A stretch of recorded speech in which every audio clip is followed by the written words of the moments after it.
Hi, y'all, and welcome to episode 65 of the Lunch Bunch Show. Today we're talking video, and is Facebook killing the video star, namely YouTube?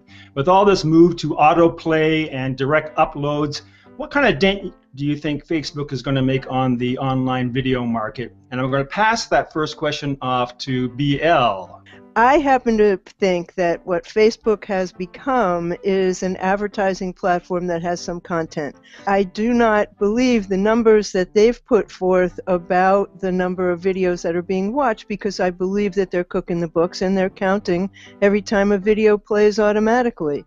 So I think we have a long way to go before video on Facebook begins to compete or interrupt what's going on YouTube. What do you think, Jess? I love the idea of video everywhere, and I love the idea everybody has their own rules, and I love the idea that now we have all these options. But I hate the fact that most people will have to choose. They will have to prioritize. Where do you start? Where do you go next? Where do you go after that?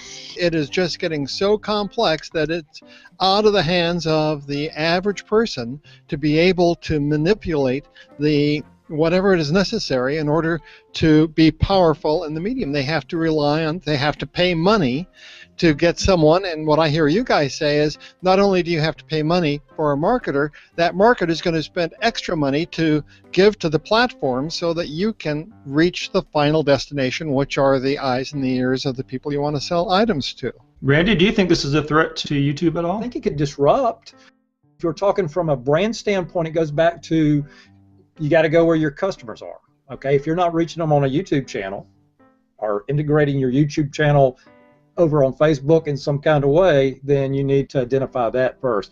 We may end up producing one video but editing it twice. Once for a single place and another time for Facebook, and then maybe even a third time for a third platform. So Jessica was spot on. There's nothing wrong in taking the thing and edit it for that platform. I think Jess has spot on that we're going to have to do both, but who this is going to be really great for is Vimeo. I love what Facebook does because they actually brought their knowledge of big data down to anybody who has a business page in that platform that wants to use it.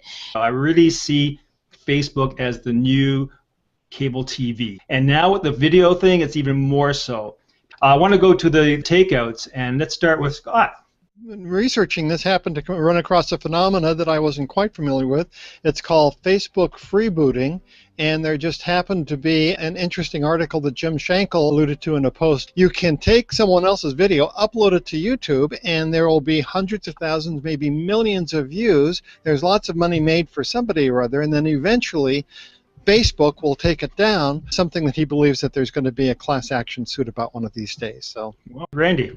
The link I'll share is the 12 killer resources for owned media on YouTube. It's a very helpful resource, been helpful to me, and it'll point you in a lot of right directions. Thanks very much, Randy. And Jessica, what we got for takeout? I snagged an article about how do you use video testimonials throughout your website. So when we're talking about wherever we're putting our video, where does it actually add value and help you convert on that page? Okay, BL, let's see what you got. I just pointed to an article about the benefits of having video on a landing page and how much that will magnify the results that you get, because it really is a very, if not the most effective form of content right now for increasing traffic. Thank you again for coming, and we'll see you next week for episode 66. Take care. Bye-bye.